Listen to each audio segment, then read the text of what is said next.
Hello there, welcome back. In this video, you've probably guessed what we're going to be taking a look at. It is this combined solar charger generator thing from Jackery.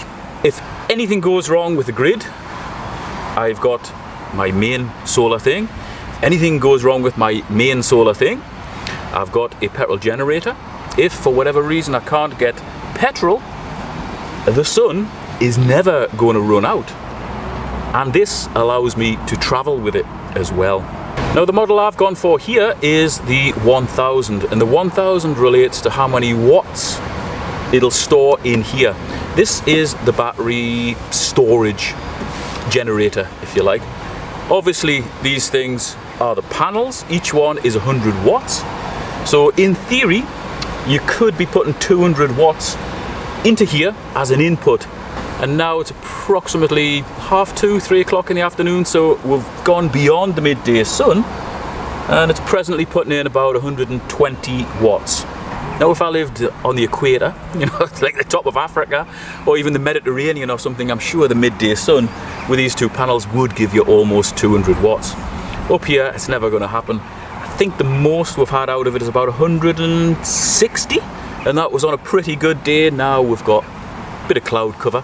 I think the most I've been able to input into here was just after midday one day, and it was about 165 watts going in, which to be fair isn't too bad between these two panels. As I mentioned before, I've got a big like an off-grid solar system type thing, 12.4 kilowatts. I think the best we've had out of that is about 10.6, and that was round about midday one particularly sunny day. So you're never going to get the maximum out of these things unless you live somewhere bang near the equator where you've got like the intensity of the sun, you know. I think this might be the biggest one in the UK. Don't quote me on that though. I'll put the link to Jackery's site in the video description. Just check it out, see what they've got. Now at the end of this video, I will show you something I recorded within an hour of receiving this, when the grid went off and my supposed off-grid solar system failed to supply the house with any electricity. I had loads of orders to process, I needed the internet, a printer, laptop, all that sort of thing. And between this fella, which had just arrived, and the petrol generator I've got, which was in a different location, I managed to get all the orders out without any interruption. This really did save my bacon on that day, and we've used it twice in the house since then. As I said before, I haven't had this thing long, but it has come in useful already. I'll just unplug this so I can show you the features. But here we've got a folding 100 watt solar panel. And the top of it has actually got a couple of magnets here and here, which just allows it to hang together that bit better. Carrying handle on the top, your cable in the back, which you just cram into there, and in here it's also got a USB outlet and a Type C outlet as well. And on the back of each of the sections we've got a fold out stand. That's what was allowing it to stay at the right angle when I had it out here. So when we want to charge the generator up, all we do is open this out, pick open the stands, chuck it on the ground,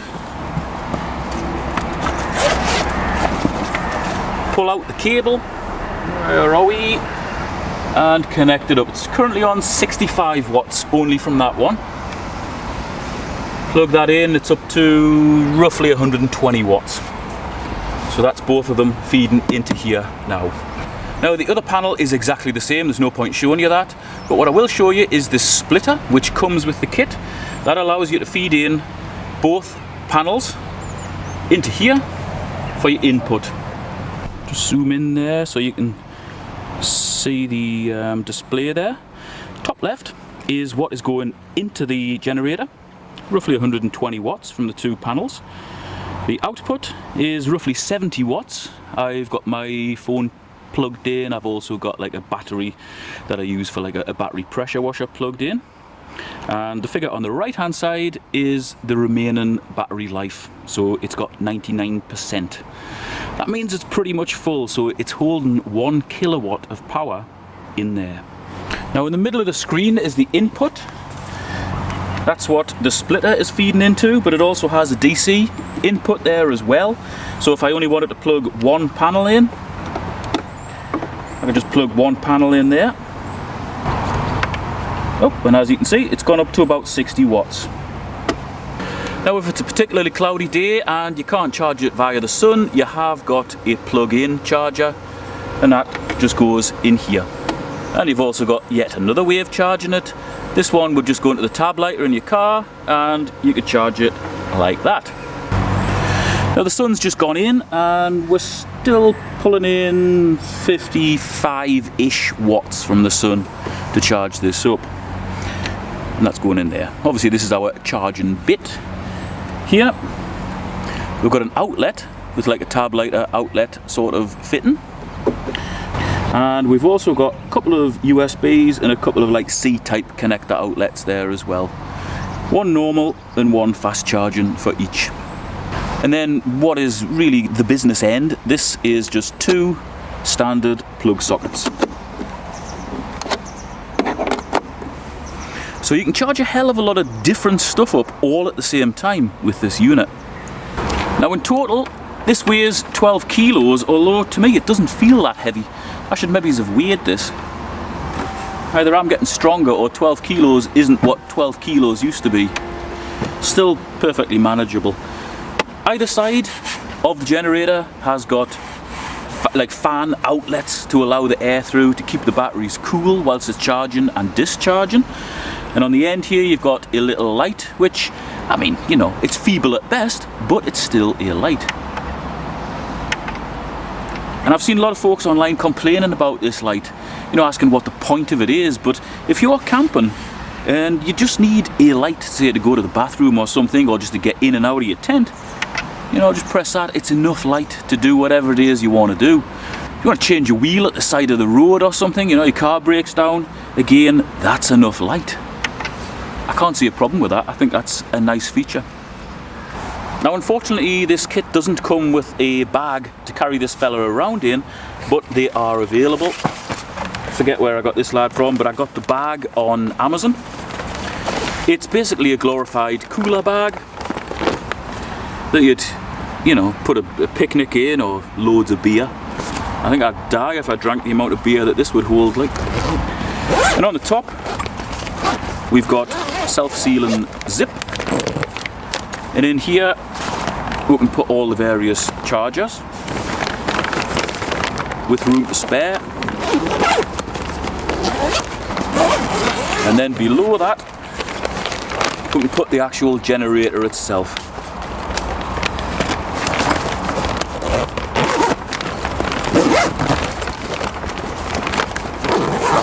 Again, I've seen people online complaining about these bags, saying they're a lot of money for what they are. I think it's pretty much worth it. You know, the fittings are metal, it's impeccably made, it's got good insulation, it's just a useful, good bag. And if you didn't want to take this out with you, yeah, it will double up, you know, as a picnic bag or a beer bag or something. Dual use.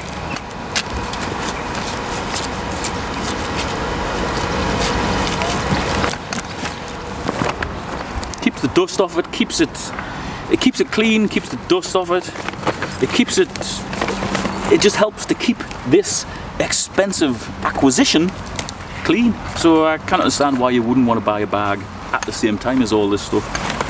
But each to their own. I'm sure you'll get some people who, you know, invest in all this beautiful kit and then just wrap this up in an old bin bag or something, which is pretty sackless. Yeah, so the sun's back out again and it's back up to over 120 watts going in there. Now I'm sure there's some people are looking at this and thinking, I have no idea what 1,000 watts is or what 1 kilowatt is. Well, 1 kilowatt is 1,000 watts. So in essence this holds a hell of a lot. How would you understand the capacity of it? Well, yeah, this thing, this charger, is charging up my 20 volt battery for my pressure washer, is pulling roughly 50 watts. So really, if you had something else similar to this that was drawing 50 watts out of here, it would do it for about 20 hours.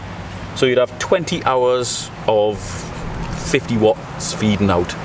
If you had 100 watts feeding out, you would have about 10 hours of storage in here.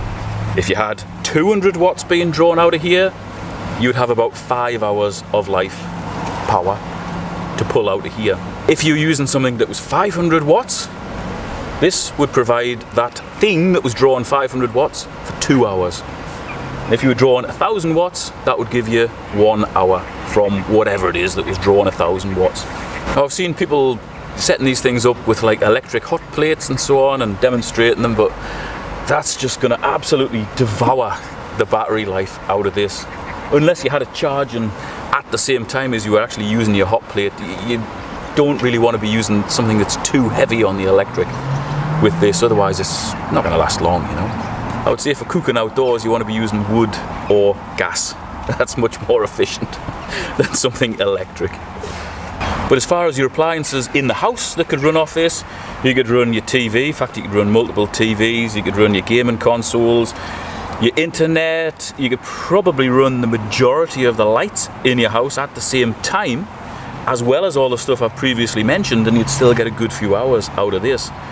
So really, in an emergency situation, I would say use this to power maybe your phone if you've got a landline, your internet, your lights, and small appliances. You know, don't go plugging electric hot plates or food mixers or toasters or, you know, kettles or anything like that into it. There's not enough power in here to handle that heavy load. Or if the electric wasn't going to come on for a while, forget about all that other stuff. Don't bother powering all that crap. Power your fridge or your freezer. That's what's going to go bad, and then you're going to have to replace all that food if the power doesn't come on for a couple of days, you know. Now, where my chest freezer is in my shed, which is at the bottom end of my garden. There's no reason why I couldn't connect that to here and have the panels outside. So during the day it would actually be feeding more in than it was drawn out, and then I'd still have enough left over to go all the way through the night right out into the next day and cover me even if it wasn't perfectly sunny, you know. That would be the priority. So really, I'll just conclude this first video about this lad with a few positives and a couple of negatives as well. So, positives are that it works, and it works well. It has a really good storage capacity for a small unit. And obviously this has got an inverter and everything built into it. It's got your charger, your battery backup, your inverter, all your outlets. It's got everything all in one neat package. That is its main selling point. And it's not super heavy either. It's super easy to set up. It literally takes 2 minutes from the time you bring it outside and take it out of the bag and set these up, connect them up, and it's charging. It's got pretty much every outlet you could need, and you can just switch those on and off from up here. I don't think I mentioned that before. So even if you've got everything all plugged in at the same time and you want to just switch everything off but leave them connected, you just press that button or that button, knock your DC or your AC off. Exceptionally easy. The bag is, to me, an essential, and it's really good quality. Strong as well. I mean, you can drive on with it, it's not going to break. The panels, they're well made. You know, the stands work well. They set it at a good angle. That's more or less flat onto the sun. The conversion rate seems pretty good. As I say, we live far north. I think most we've had is 165 watts between the two. That's pretty good. The further south we went, the more we would get. These peak out at 100 watts each, and that's enough to charge this fella up pretty quick. And when these panels are folded up, they don't take up much space at all. Reasonably impact resistant as well, although the manual says they aren't waterproof. Imagine they're showerproof though. Don't quote me on that. But I cannot see why they wouldn't be showerproof. You know, if you had this outside, you went away and you thought, oh my God, it's starting to rain, you raced back. I think they would just wipe off. They should be fine, you know. Now, the fact that these aren't classed as being waterproof doesn't really bother me, because generally on a sunny day, it's not chucking it down with rain. Rain just doesn't come out of nowhere, you know. And if you're on a campsite or you're away, you know, just anywhere, and you have this set up, you're not then going to go miles away from it and just leave it, because opportunists are all over the place, and the chances are when you got back, none of this would be there waiting for you. All the necessary cabling and connections are included. It really is just plug and play. Really, there's nothing else that you need for this system to work for you. So that is another positive. It's pretty much all positives, really. It's a bloody good system, you know. If I can't think of any more, I'll put them in the video description. I will do like a written, shortened review in there. As far as the negatives go, well, maybe the fact that these aren't waterproof. We covered that before. Doesn't bother me. I can hear some people screaming at the screen going, the cost of it, the cost of it. But panels, good panels, cost a lot of money. Good storage units cost a lot of money. Inverters tend to cost a canny bit of money. You put all that together in one usable package, and if your grid goes off in your local area and you need to power your sockets or your lights or whatever, you cannot put a cost on something like this, you know? I mean, you're better spending, what was this at the time, round about 1,500 quid or something. See, it might be slightly more, might be less. I think there's vouchers available. If there is, I'll put it in the video description. I think we've got a 5% voucher or whatever. I'll put it in the video description if there's any vouchers available. You know, you could spend 1,500 quid on a whole pile of crap that would be no use whatsoever. And really, with the way battery technology's come on over the years, this is going to last a hell of a long time. It's not like something you would buy 15 years ago, which you might get 4 or 5 years out of it. You know, this is a sound investment. Even if I didn't have all of the other stuff that I've, you know, saved up for and bought over the last few years, knowing that some sort of nonsense would be pulled in 2020, I would have started with this. This wasn't really on my radar because I went with the big solar system and so on. We had to leave the house in some sort of ultra nonsense situation. We couldn't take 38 massive solar panels with us, or all the battery backup and all the cabling and everything, unless we had an Arctic to carry it. Whereas with this, it'll go in the boot of the car. You know, we've always got power wherever we would be going to. If you found this useful, check out the video description, and I'll put links to where I got this from, which was Amazon. It's also available, well, it's all available all over the place. eBay, a lot of outdoor shops do it, a lot of like prepping places do it, a lot of camping places are starting to stock these sort of things as well. Could have bought all the gear separately, made up my own system, but I was worried that the various connections and bits wouldn't be compatible.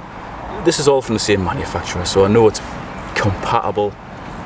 That's why I went for this, really, and also because of the big storage in a small space, and also because of the reviews as well. Some of the reviews are folks that they don't show anything connected up. They're pretty much useless reviews. Other ones are from people who have like a camper van lifestyle. They're better than my review. I mean, this is just like a prepping sort of thing that I bought, you know. I'm pleased with it. The people who do the proper reviews where they're out on the road using these things, you know, you bug out vehicles, that sort of thing, they know what is good gear, and this is the gear they use. You cannot really get much more recommendation than that. Thanks for watching. I shall see you in the next video. Well, would you believe it? Within half an hour of receiving my solar generator, the electric goes off. So I've got a petrol generator running my shed out here,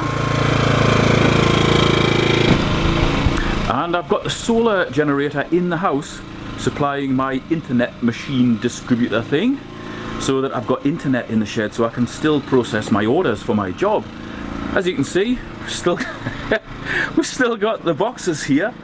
I literally got the panels out of the box, put the little Y piece on, connected the battery bank here, and then our grid went off. So I took the battery and I put it in the house. As you can see, we're still without power. That's my fridge. That's my cooker, no display on there.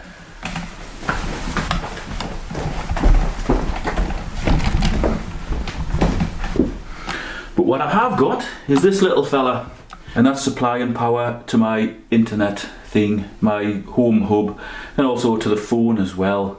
As first day, first hour of the first day, and I need it, and it's there, and it works.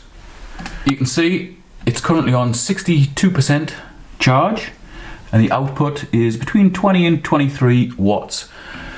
Now that would give me power for long enough, especially since this thing holds 1 kilowatt. Obviously, if it's only 62%, it's only got 600 watts of power left in it. But 600 and odd watts divided into 20 or 23 watts, that's a lot of hours of usage, a lot of hours of internet. Hey, I thought you said you had like a 12 kilowatt off-grid solar system.